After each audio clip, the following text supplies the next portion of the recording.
आज मैं बताने जा रहा हूँ कि आप जो हमारी गौ माता है, गौ माता के जो पंचगव्य हैं, पंचगव्य की सहायता से कैसे घर बैठे अपने हर्बल आधारित शैम्पू तैयार कर सकते हैं। क्योंकि शैम्पू का बड़ा बाजार है और शैम्पू का इतना बाजार है कि शहरी आबादी जो है आज 80% तक अपने बाल धोने के लिए किसी ना किसी तरह का शैम्पू इस्तेमाल करती है। और यदि गांवों की बात की तो गांवों में भी 60% लोग अपने बाल धोने के लिए शैम्पू का इस्तेमाल करते हैं। खास करके शैम्पू का जो प्रयोग है स्त्रियां तो बहुतायत से करती हैं, क्योंकि बालों की कई तरह की समस्याएं ऐसा विज्ञापन में सुना जाता है कि इन शैम्पू के प्रयोग से दूर हो जाती हैं। लेकिन देखने में कुछ अलग आ रहा है कि जितने लोग शैम्पू इस्तेमाल करने लगे हैं उससे बालों की समस्या बढ़ रही है। किसी को शैम्पू के प्रयोग से एलर्जी हो जाती है, दाग पड़ जाते हैं, रेडनेस आ जाती है, और जो डैंड्रफ की समस्या है, जो बालों में खुश्की की समस्या है, वो तो आज 100% लोगों में देखी जा रही है। तो उसका एक प्रमुख कारण है कि हम जो केमिकल आधारित शैम्पू का प्रयोग करते हैं। तो यदि आप केमिकल शैम्पू से मुक्ति चाहते हैं तो आप गौ माता की जो पंचगव्य है उसके माध्यम से आप हर्बल से तैयार शैम्पू का प्रयोग कर सकते हैं, जिससे कि बालों की कई तरह की समस्याओं से आपको मुक्ति मिल सकती है। और यदि आप इस शैम्पू को बाजार में बेचना चाहते हैं तो आप अपना एक नया व्यापार भी शुरू करते हैं कि बाजार में शैम्पू की बहुत बड़ी मात्रा आज डिमांड है। और यदि आपका शैम्पू प्रभावशाली है, आप सही तरीके से शैम्पू को तैयार करते हैं, उसमें जो हर्बल्स हैं या गाय के जो पंचगव्य है उनका शुद्धतम जो स्तर मिलता है उसका प्रयोग करते हैं, तो आपका जो शैम्पू है बहुत प्रभावशाली बनेगा, आपको अच्छे परिणाम मिलेंगे। तो बाजार में आपके लिए ग्राहक भी बहुत हैं, तो इसका भी आप प्रयोग कर सकते हैं। और इसके लिए तो सरकार भी आपको लोन भी दे रही है, कई तरह की सुविधाएं भी प्रदान कर रही है। और इसके लिए हाँ ये जरूर है कि आपको एक लाइसेंस लेना पड़ेगा। तो लेकिन आप यदि इंटरेस्टेड है, व्यापार में भी जाना चाहते हैं, तो भी मैं इसमें आपकी मदद कर सकता हूं। तो आप जो घर पे जो हर्बल शैम्पू निर्मित करना चाहते हैं तो आप उसमें लिख लीजिए कि आपको उसके जो तैयारी के लिए क्या क्या इंग्रेडिएंट्स की जरूरत पड़ेगी, क्या क्या सामग्री आपको जरूरत पड़ेगी। तो इसमें सबसे पहला है कि गाय का जो मूत्र होता है, तो हमें मूत्र की आवश्यकता पड़ेगी। मूत्र ताजा हो, ताजे का अर्थ तुरंत निकला हुआ ना हो, 6 घंटे तक का मूत्र ताजा ही माना जाता है। लेकिन दूसरे दिन का मूत्र जो है वासा हो जाता है, वो हमें प्रयोग नहीं करना है। हमें ताजा मूत्र लेना है। दूसरी हमें आंवला लेना है। तीसरा हमें सिकाकाई लेना है, रीठा लेना है और नागर मोथा लेना है। और इसके अलावा हमें एक चीज और भी जरूरत पड़ेगी, वो है कुसुम लता, जो इसको हम गुड़हल का पुष्प कहते हैं, सूखे फूल की जरूरत पड़ेगी। और कुछ मात्रा में हमें नीम के ऑयल की जरूरत पड़ेगी। तो ये आप सामग्री इकट्ठी कर सकते हैं। कितनी मात्रा में लेनी है, हाँ ये समझने वाली बात है। क्योंकि यदि आप इस हर्बल शैम्पू को आप तुरंत निर्मित करना चाहते हैं, आपको तुरंत इस्तेमाल करना है, तो इसका इंग्रेडिएंट्स आप पाउडर के रूप में लेंगे तो बराबर मात्रा में ले सकते हैं। लेकिन यदि आपने पंचक्रिया प्रक्रिया से एक जो विधि है उसके हिसाब से इस शैम्पू को निर्मित करना है तो उसमें 5 से 7 दिन का समय लगता है। और उसका तो व्यवहारिक ज्ञान आपको मिल सकता है। तो उसके लिए आप पाउडर नहीं ले सकते, उसके लिए तो आपको सीधे रीठा, सिकाकाई, आंवला, साबुती लेने पड़ेंगे, लेकिन सूखे लेने पड़ेंगे। और उसमें आपको पंचगव्य में जो गाय की छाछ होती है उसकी भी आवश्यकता पड़ेगी, क्योंकि हम उसको जो छाछ है, छाछ में सोख करके रखेंगे, तब हम हर्बल आधारित जो शैम्पू है वो निर्मित करेंगे। तो यदि आपने तुरंत शैम्पू का इस्तेमाल करना है, आपको तुरंत शैम्पू चाहिए, तो आप छाछ का भी इस्तेमाल नहीं कर पाएंगे और आपको सिर्फ वही इंग्रेडिएंट्स जरूरत पड़ेंगी जो मैंने पहले बताई हैं, और वो आप समान मात्रा में भी ले सकते हैं। और इसके अलावा आपको जरूरत पड़ेगी लोहे की कढ़ाई की। लोहे की कड़छी मिल जाए, क्योंकि हिलाने की आवश्यकता पड़ेगी तो भी बहुत उत्तम रहेगा।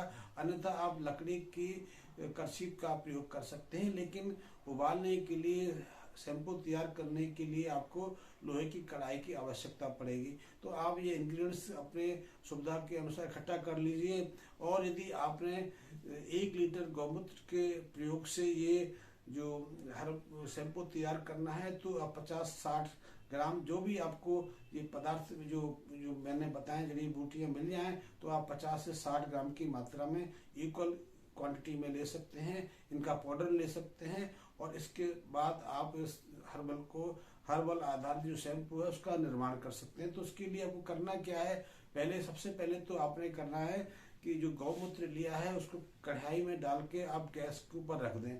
और जब वो थोड़ा उबलने लगे, उसका टेम्परेचर आप देखें 50-60 डिग्री के आसपास पहुंच जाए, तो उसमें एक एक करके सबसे पहले आपने जो रीठा है, रीठा डालना है, रीठा का पाउडर डालना है।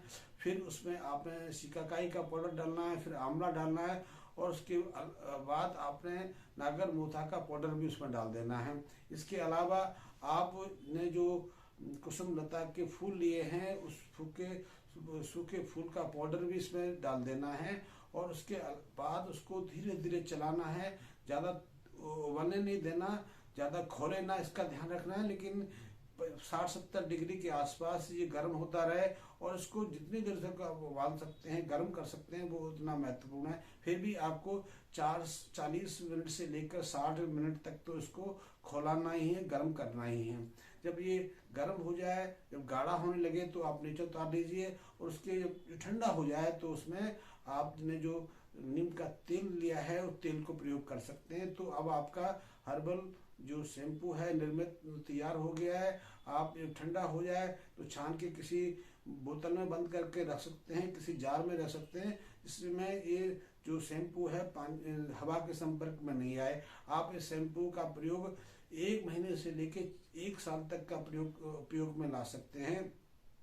लेकिन इसकी जो प्रिजर्वेशन जो अवधि है वो डिपेंड करती है कि आपने जो इंग्रेडिएंट्स लिए हैं उनकी क्वालिटी क्या है, उनमें कितनी गुणवत्ता है, वो कितने पुराने या नवीन हैं। क्योंकि यदि आपने नए लिए हैं तो उनके खराब होने की संभावना थोड़ी लेट होती है। यदि आपने पुराने लिए हैं, बासे लिए हैं, तो उनके खराब होने की जो अवधि है घट जाती है। तो आपने एक जो पंचगव्य निर्मित आपने हर्बल शैम्पू तैयार कर लिया है, लेकिन इसका उपयोग कैसे करना है, तो उपयोग तो सीधा है, जैसा कि आप दूसरे शैम्पू प्रयोग करते हो वैसे करना है। लेकिन कम से कम यदि 20 से 25 मिनट तक ये शैम्पू आपके बालों में लगा रहेगा तो बहुत अच्छा है। क्योंकि इसके अंदर जो पोषक तत्व हैं, जो न्यूट्रिएंट्स हैं या जो रसायन हैं, वो आपकी जो सिर की जो चमड़ी है उसमें ऑब्जर्व होना चाहिए, उसके अंदर जाना चाहिए। जैसे कि आप आंवले का प्रयोग इसमें करते हैं, तो आंवला बहुत महत्वपूर्ण है, हमारी चमड़ी के लिए बहुत महत्वपूर्ण है, बालों के लिए महत्वपूर्ण है,